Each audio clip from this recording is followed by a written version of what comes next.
Okay. Let's get this over with. On Impact this week, for no reason at all, they had a street fight.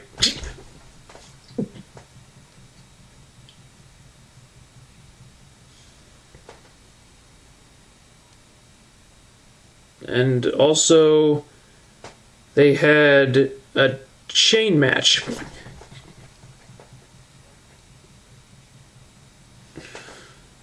The hell? What, so no gimmicks this week? Nope, no gimmicks. We've been doing a lot of those lately, and I thought you deserved a break. Really? Wow, that's great. That was... Wait. What are you up to? Why are you turning face from out of nowhere like this? Well, you know, I was thinking. Remember a few weeks ago when you were so frustrated by Impact that you were just banging your head against this wall?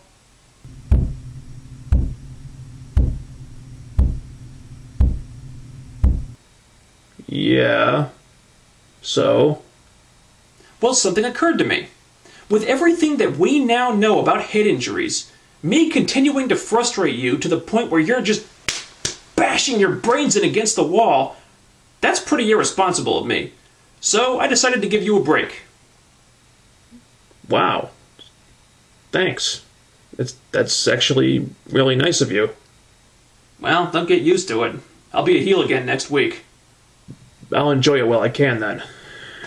Alright, I want to talk about a few specific things this week. Pretty much everything I said in the last two videos you can apply to this show, so I'm not going to cover all that stuff again because there's some different things I want to address here. First of all, the production has changed a lot recently, as you can tell. They're incorporating that reaction doco style into filming all the backstage segments now, which, if you recall, is something that I said I wanted to see happen. And for the most part, I really like this. Gives Impact a totally different feel to it, like a reality show, which I'm sure is what they're going for. The only problem is they need to put a little more thought into how they direct these things, because it seems like almost every single backstage segment is shot in close-ups now. I mean, it's good that they're trying to find more dynamic camera angles and stuff, but the shots are framed so damn close to the action that you can barely tell what's going on a lot of the time. I mean, do you ever hear of a wide shot? That's when you pull the camera back so you can see more of the set.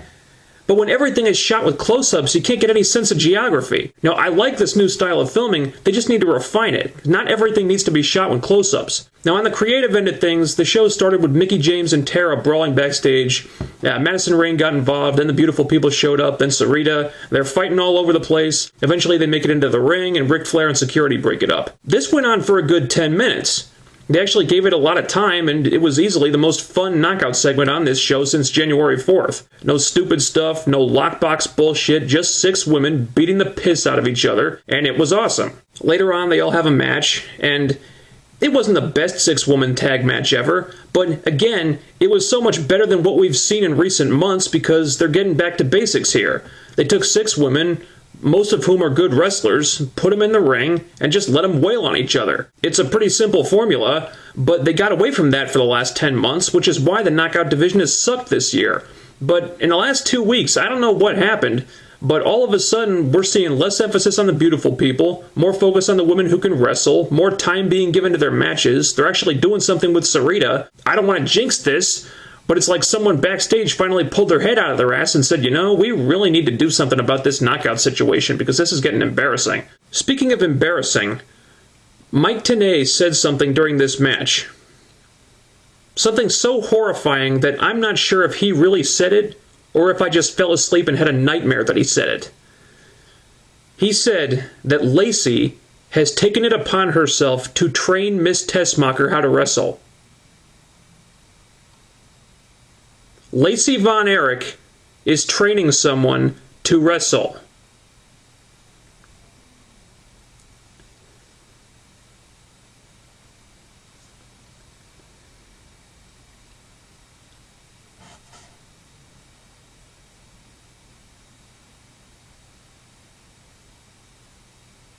It's entirely possible that I've just lost my goddamn mind here, but I'm actually okay with this.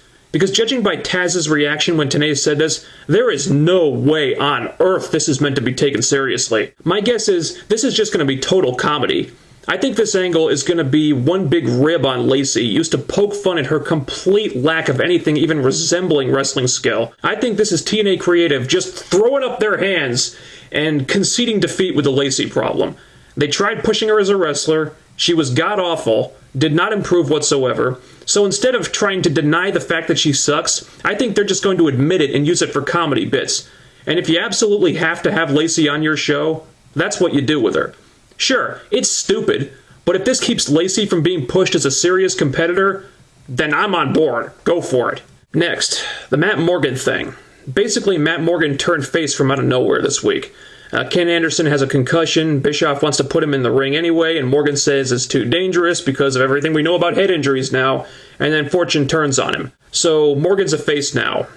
A turn which ideally should have played out over at least several weeks. Correct me if I'm wrong, but wasn't it not that long ago that Matt Morgan was putting his tag team partners on the shelf by kicking them in the head? Now, to their credit, they didn't just ignore that. They had to mention the Hernandez thing and imply that he learned something from that experience, but really, that's just rationalizing.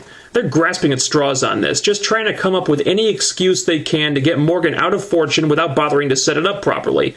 And the whole head injury thing is really hard to accept when you've got Eric Young acting like he's lost his mind because he hit his head in a match and is continuing to wrestle while doing a brain damage gimmick played completely for laughs. It's the same damn angle, except it's done for comedy, and yet we're supposed to take this one seriously.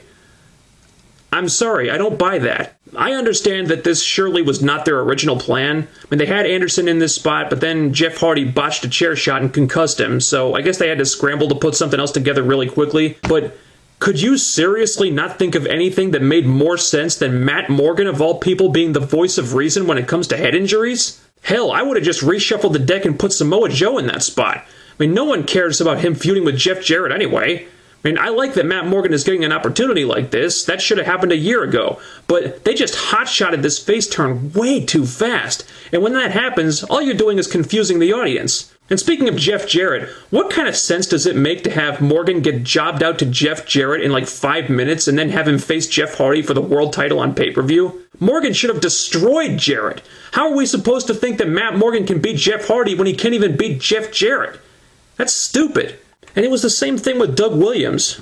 So, what now? He's having a problem with fortune too? When did that happen? Why is it happening now, all of a sudden like this? I do agree that there's too many people in this faction and they need to take some guys out, but you can't just blast through weeks and weeks of story in one show. You can't have people just randomly turn face or heel like this. No one's going to care about the payoff if there's no setup. Ah! Oh!